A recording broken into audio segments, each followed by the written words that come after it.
नमस्कार किसान दोस्तों, स्वागत है आपका हमारे YouTube चैनल में। दोस्तों आज हम बात करेंगे कैल्शियम नाइट्रेट के बारे में, जो इफ़को कंपनी का कैल्शियम नाइट्रेट आता है, जो कि 100% घुलनशील होता है। इसको हम कैसे प्रयोग करें, कैसे बेस्ट रहता है, कैसे हम अब पहचान सकते हैं कि हमारी फसल में कैल्शियम नाइट्रेट की कमी है, इसकी पूर्ति के लिए कितना डोज हमें रखना है, किस समय पर प्रयोग करने से हमें लाभ मिलता है, लाभ क्या क्या होते हैं और इसके साथ में कौन सी उर्वरक हम दे सकते हैं। स्प्रे के रूप में अगर आप देते हैं तो बेस्ट रहता है, या आप दानेदार फार्म में देते हैं तो बेस्ट रहता है। जानकारी पूरी डिटेल से है, वीडियो को अंत तक देखिएगा ताकि पूरी जानकारी आपको मिल पाए। वीडियो शुरू करने से पहले छोटी सी रिक्वेस्ट है, अगर आप हमारे चैनल पर नए हैं, पहली बार वीडियो को देख रहे हैं, अभी तक सब्सक्राइब नहीं किया है तो सब्सक्राइब कर लीजिए और घंटी के निशान को ऑल पर सेलेक्ट कर दीजिए। सब्सक्राइब करना बिल्कुल भी फ्री है, इसमें कोई भी आपका चार्ज नहीं लगेगा। इससे क्या होगा कि आपको खेती बागवानी से जुड़ी कोई भी वीडियो हमारे चैनल पर अपलोड होगी वो सबसे पहले आपको देखने को मिल सकेगी। तो चलिए दोस्तों बात करते हैं हम कैल्शियम नाइट्रेट के बारे में। कैल्शियम नाइट्रेट जैसा कि हमने बताया 100% घुलनशील है। अगर आप इसका जो 20 kg का पैकेट आता है उसको आप ले रहे हैं तो उसमें आपको 15% नाइट्रोजन मिलेगी और 18.5% आपको इसमें कैल्शियम मिलेगी। हमारी किसी भी फसल के लिए नाइट्रोजन और कैल्शियम की काफ़ी ज़्यादा आवश्यकता होती है, खासकर तब जब हमारे पौधे की वनस्पति क्रिया चल रही हो। उस समय अगर हम इन तत्वों को सही समय पर और सही मात्रा में प्रयोग करते हैं तो हमारी फसल की ग्रोथ अच्छे से होती है, उसकी पत्तियों का विकास होता है, जड़ों का विकास होता है, तने का विकास होता है, फल फूल जो आएंगे वो सुडौल और अच्छे चमकदार भी होंगे। तो हम आपको बता देते हैं इससे आपको क्या क्या लाभ मिलता है। अगर आप अपनी फसल में नाइट्रोजन कैल्शियम का प्रयोग करते हैं तो फलों में वृद्धि होगी, जितने भी फल आएंगे वो सुडौल आकार के आएंगे और फल बड़े होंगे। इसके अतिरिक्त यह पौधे में फूल बनाने में भी सहायता प्रदान करता है और फूल में चमक प्रदान करता है और फूल झड़ने की जो समस्या आती है उसको भी काफ़ी हद तक कंट्रोल करता है। और किसी भी अनाज वाली फसल में अगर हम इसका प्रयोग करते हैं तो अनाज में चमक काफ़ी अच्छी होती है और अनाज की गुणवत्ता में वृद्धि करता है। दाने अगर होंगे तो मोटे चमकदार होंगे और फल फूल पत्ती तना इत्यादि पौधे में पूरे पौधे में आपको अलग चमक दिखाई देगी। इसका प्रयोग अगर हम करते हैं तो मिट्टी हमारी व्यवस्थित ढंग से उपजाऊ बनी रहती है और कीटों पर भी अच्छा कंट्रोल करता है। जो जड़ में कीट हैं उन पर भी ये कंट्रोल कर लेती है और फंगस लगने से भी हमारी फसल को बचाती है। जो छोटे मोटे कीट हैं और फंगस के रोग हैं उन पर भी काफ़ी हद तक अच्छा काम करती है और पौधे को अनुकूलता प्रदान करती है। अगर हम कैल्शियम नाइट्रेट का प्रयोग करते हैं तो हमारे पौधे को अनुकूलित व्यवस्थित ढंग से एक बना देती है कि अगर गर्मी अधिक हो रही है तब भी हमारे पौधे को कोई नुकसान नहीं होगा। अगर सर्दी भी अधिक होने लगती है तब भी ये हमारे पौधे को एक सहनशील व्यवस्थित ढंग से बनाता है, जो मौसम के प्रति अनुकूल करता है और एक व्यवस्थित ढंग में पौधे को ग्रोथ प्रदान करता है। इससे क्या रहता है कि अगर कभी पाला पड़ा या कभी ज़्यादा गर्मी हुई तब भी हमारे पौधे को कोई नुकसान नहीं होगा। तो ये जो पोषक तत्व है ये काफ़ी हद तक हमारी फसल के लिए ज़रूरी है और इसके प्रयोग से हम उपज बढ़ा सकते हैं और अनाज फूल फल इत्यादि में चमक और उसकी जो गुणवत्ता है उसमें भी सुधार कर सकते हैं।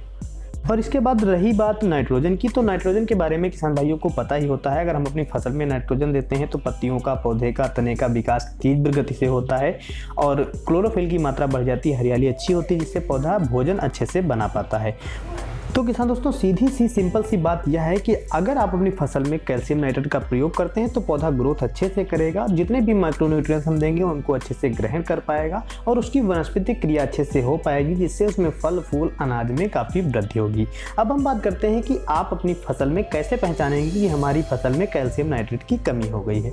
तो कैल्शियम नाइट्रेट की कमी के जो लक्षण होते हैं वो मुख्यतः कुछ इस प्रकार से होते हैं। पत्तियों की साइड पीली होना, यानी जो पत्तियां हैं उनकी साइड यानी किनारी हिस्सा पीला पड़ने लगेगा, फल अच्छे ना होना, बेडौल आकार के होना और फलों में कमजोरी दिखाई देना। फल आपको छोटे और कमजोर दिखाई देंगे, चमक का खो जाना, फूलों का आकार अस्त व्यस्त हो जाना और बेडौल आकार के हो जाना। कभी कभी क्या रहता है जो फल होता है वो बेडौल आकार का हो जाता है और फूलों के झड़ने की भी समस्या कुछ हद तक इसमें दिखाई देने लगती है।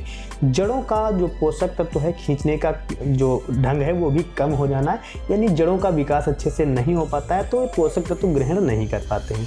पत्तों में जो हरियाली है वो भी कम पड़ने लगती है धीरे धीरे और टहनियों का भी विकास रुक जाता है, पत्तियां मुड़ी हुई या बेडौल आकार की दिखाई देती हैं।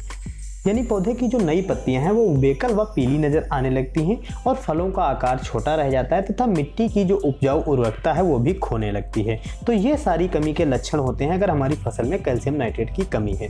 अब हम बात करेंगे इसको आपको कब प्रयोग करना चाहिए और कितनी मात्रा में प्रयोग करना चाहिए और कैसे किसके साथ में आपको प्रयोग करना चाहिए। सबसे पहले हम आपको बताएंगे कि कब आपको प्रयोग करना चाहिए। इसको आप बुआई के समय, लास्ट जुताई के समय भी दे सकते हैं, लेकिन मेरी अगर जो रिकमेंड आप मानेंगे तो वनस्पति क्रिया के समय आप दें। जब आपकी फसल 25 या 30 दिन के मध्य में हो, जब उसकी ग्रोथ अच्छे से हो रही हो, तब आपको देने में काफ़ी लाभ मिलेगा।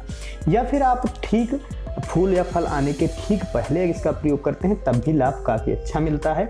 इसका प्रयोग अगर आप दानेदार फार्म में कर रहे हैं तो उसका डोज हम अलग आपको बता रहे हैं, स्प्रे का आपको डोज हम अलग बताएंगे। जो दानेदार फार्म में प्रयोग करने के लिए डोज है वो आपको 15 से 20 kg प्रति 1 एकड़ के हिसाब से आपको जो कैल्शियम नाइट्रेट है वो लेनी है और इसको जड़ों में देना है। अगर आप इसके साथ में कोई उर्वरक मिलाना चाहते हैं तो आप इसके साथ में यूरिया का प्रयोग कर सकते हैं। हालांकि इसमें आपको नाइट्रोजन हमने बताया है 15% मिल जाती है, तो इसके लिए आप क्या करें, जितनी आप उर्वरक दे रहे हैं उसमें से 15 kg आप कम कर दें और आप नाइट्रेट यानी कैल्शियम नाइट्रेट को मिला करके उसके साथ में दे दें। तो अगर किसान दोस्तों आप अपनी फसल में कैल्शियम नाइट्रेट और यूरिया दानेदार फार्म में प्रयोग कर रहे हैं तो हमारे बताए अनुसार कुछ इस तरह से आप प्रयोग कर सकते हैं। आप 20 kg एक साथ ना देने के बजाय 10-10 kg 2 बार अगर आप इसका प्रयोग करते हैं, कैल्शियम नाइट्रेट 10 kg पहली बार और यूरिया के साथ में, फिर दोबारा आप 15 दिन के अंतराल पर 10 kg कैल्शियम नाइट्रेट यूरिया के साथ आप दे सकते हैं। जब आप 10 kg कैल्शियम नाइट्रेट दे रहे हो तो जितनी आप यूरिया दे रहे हैं उसमें से 10 kg आप यूरिया कम करके दे सकते हैं। अगर 2 बार इसको देते हैं तो काफ़ी अच्छा लाभ मिलेगा। जड़ों के नीचे नहीं संपर्क में ही दें और आप अपने खेत में अच्छी नमी होने पर ही इसका प्रयोग करें। अब हम बात करेंगे स्प्रे के रूप में अगर आप इसका प्रयोग करना चाहते हैं तो कैसे आपको प्रयोग करना है। स्प्रे के लिए जो आपको डोज रहेगा वो 2 kg प्रति एकड़ के हिसाब से आपका कैल्शियम नाइट्रेट का रहेगा और वही क्रिया वही रहेगी कि वनस्पति क्रिया के समय आपको इसका प्रयोग करना है। 200 लीटर पानी ले लेना है। अगर आप NPK 19-19-19 दे रहे हैं तब आपको 1 kg कैल्शियम नाइट्रेट ले लेनी है और NPK 19-19 का घोल आपस में मिलाकर इसको प्रयोग में लाना है। पानी की मात्रा आपको 200 लीटर से कम नहीं रखनी है ताकि आप अच्छे से स्प्रे कर पाएँ। अगर आप इसका भी स्प्रे 2 बार करते हैं, यानी 1 kg कैल्शियम नाइट्रेट और NPK 19-19 1 kg, इसको मिलाकर 15 दिन के अंतराल पर 2 बार अगर आप देते हैं तो काफ़ी अच्छा लाभ मिलेगा। अब हम आपको बता दें कि इसकी लागत आपको कितनी लगेगी। अगर आप 20 kg का पैकेट लेते हैं तो आपको करीब 1000 के समथिंग आसपास पड़ जाएगा। अगर आप ये सारी चीज़ें ऑनलाइन खरीदते हैं तो लिंक नीचे डिस्क्रिप्शन में दे दिया है, वहाँ से भी आप खरीद सकते हैं। 1 kg का पैकेट जो है वो भी आप ऑनलाइन खरीद सकते हैं, सस्ता वो आपको पड़ जाएगा और एक घुलनशील है, 100% घुलनशील। इसको अच्छे से घोल कर और आप स्प्रे के रूप में भी या ड्रिप इरिगेशन के रूप में भी प्रयोग में ला सकते हैं। ये सभी फसलों में आप प्रयोग कर सकते हैं जिसमें कुछ खास फसलें हैं, इसमें आपको प्रयोग करना ही करना रहता है। गेहूं, धान, प्याज, लहसुन, आलू, गन्ना, टमाटर, बैंगन, कपास, अरहर, मिर्च व अन्य सब्जी वर्गीय फसलों में इसका प्रयोग कर सकते हैं। दोस्तों 2 बार अगर आप प्रयोग करेंगे तो लाभ काफ़ी अच्छा मिलेगा। तो जानकारी कैसी लगी कमेंट में एक जरूर बताइए। वीडियो पसंद आए और लाइक करें, शेयर करें। चैनल पर नए हैं तो सब्सक्राइब करें। अधिक जानकारी के लिए आप हमें Facebook, Twitter, Instagram, share chat इत्यादि पर भी फॉलो कर सकते हैं। धन्यवाद।